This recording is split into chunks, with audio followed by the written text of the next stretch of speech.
Israel ने 1 lakh Indian workers, मतलब यह है कि ये न्यूज़ आई है कि भाई वीज़ा दे रहे हैं कि आप इंडियंस वहाँ पे जाएं और जॉब करें। क्या कहना चाहेंगे इसके ऊपर? जंग की सिचुएशन में सारी दुनिया इस टाइम परेशान चल रही है, लेकिन इंडिया के ऊपर जो सी है, चाहे इस्लामिक कंट्रीज़ हों चाहे इसराइल हो, सबकी नज़र इस टाइम इंडिया पे है। देखिए जी, इंडिया की सबसे पहले जो फॉरेन पॉलिसी है उसकी दाद देनी पड़ेगी कि उन्होंने जंग का मौका हो या सुलह का मौका हो, वो अपने लिए ऐसी ऑप्शंस बनाते हैं जिससे उनको फ़ायदा होता है। ठीक है। जैसे देखिए, अब इसराइल के अंदर 1 लाख अगर मजदूर जा रहा है इंडिया का, तो उसमें इंडियंस को फायदा तो खबर यह है कि इजराइल की तरफ से अब ये बात हुई है कि इजराइल 1 लाख इंडियंस को जॉब्स देगा।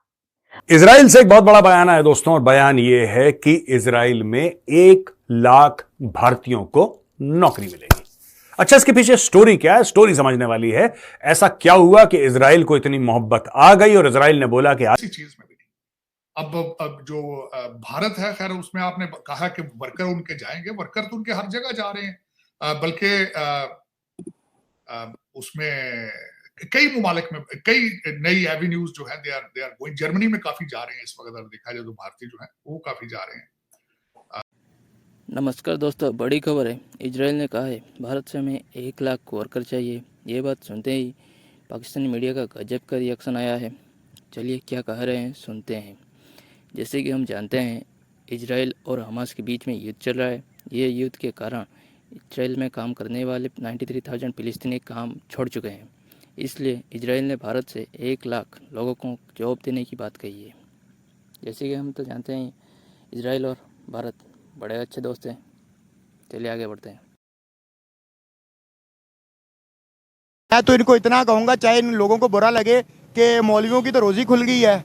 अब मैं यहाँ से अगर 20 किलोमीटर फासला तय करता हूँ तो 4 कैंप लगे होते हैं कि फलस्तीन के लिए चंदा दो, और वो चंदा कहाँ पे जाना हमें पता है। वहाँ पे क्रूजर खरीदी जानी है, 6 गार्ड रखे जाने हैं, वहाँ पे वो चंदा जाना है। तो मैं आवाम से यही अपील करूंगा, खुदा का वास्ता इन लोगों को पैसे ना दे, इन्होंने अपनी तोंदे बढ़ानी है। यार आप ये देखें कि इसमें एक कंट्री है जिसको बहुत फायदा हो रहा है इस वक्त, और वो इंडिया है, जिसको हम देख रहे हैं। उसकी वजह ये है कि लोग उसकी तरफ जा भी रहे हैं कि इस सिलसिले में इसको खत्म करने के लिए, डी एस्केलेशन के लिए आप ही किरदार अदा कर सकते हैं, आइए और कीजिए। और इसी के साथ उनको जो है वो इस तरह के मौके भी निकल रहे हैं कि जहां पर उनको जॉब्स मिल रही हैं, नौकरियां मिल रही हैं, मुलाजमत में।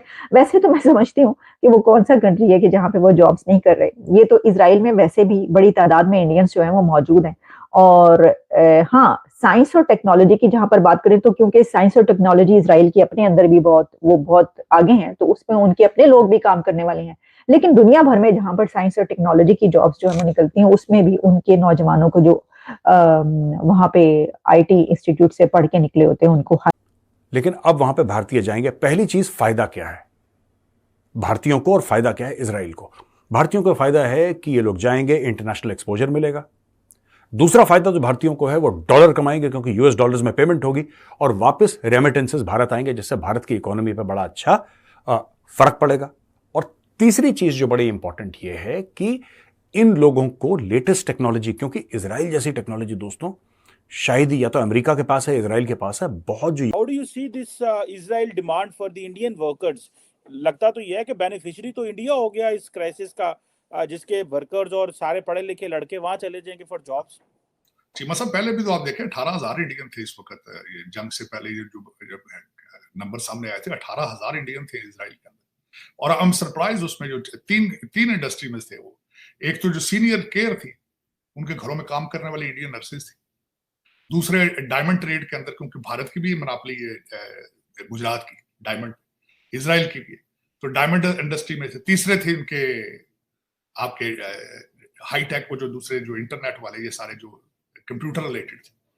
तो वो तीनों पहले भी 18,000 को थोड़े नंबर नहीं होते चीमा साहब, अगर लैक इंडियन वर्कर्स। इसकी वजह यह है कि जो तकरीबन 90,000 पैलेस्टीनियंस जो कि वहां पे जिनके पास वर्क परमिट था और वो वहां पर काम करते थे, तो वो उनका वर्क परमिट कैंसिल हो चुका है। और बहुत सारे तो जो हैं वो उस जंग के दौरान ही नहीं कर पा रहे, और बेशुमार ऐसे हैं कि जिनका वैसे भी जो हालात और ताल्लुकात है उसमें वर्क परमिट कैंसिल हो चुका है।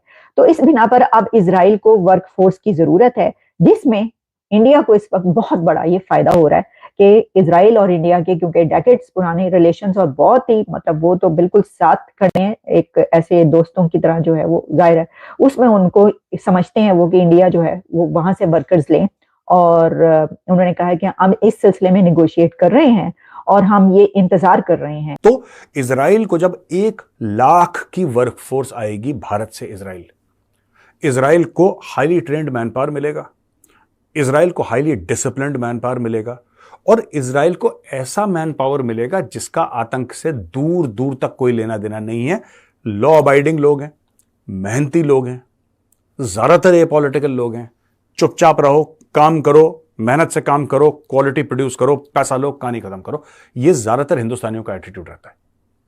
इसलिए आप ये देखते हैं ना कि दुनिया भर में जो टॉप कंपनीज हैं, दुनिया भर की जो टॉप मोस्ट कंपनीज हैं, उसके सीईओज जो है वो इंडियंस हैं। क्यों? ये वर्क एथिक की बात होती है। और ये बात इजराइल को भी समझ में आ गई कि अगर आपको बढ़िया वर्क एथिक वाले लोग चाहिए, अगर आपको ऐसे लोग चाहिए जो कभी आपको लेट डाउन ना करें, जो इंटेलिजेंट हो, जो हार्ड वर्किंग हो, जो लॉयल हो, जिसमें कोई नेशनल सिक्योरिटी का पंगा हो ही ना, तो Indians are the best bet. ये इजरायलियों को बात समझ में आ गई। तो अब हिंदुस्तानी जाएंगे इजराइल काम करने के लिए पूरे के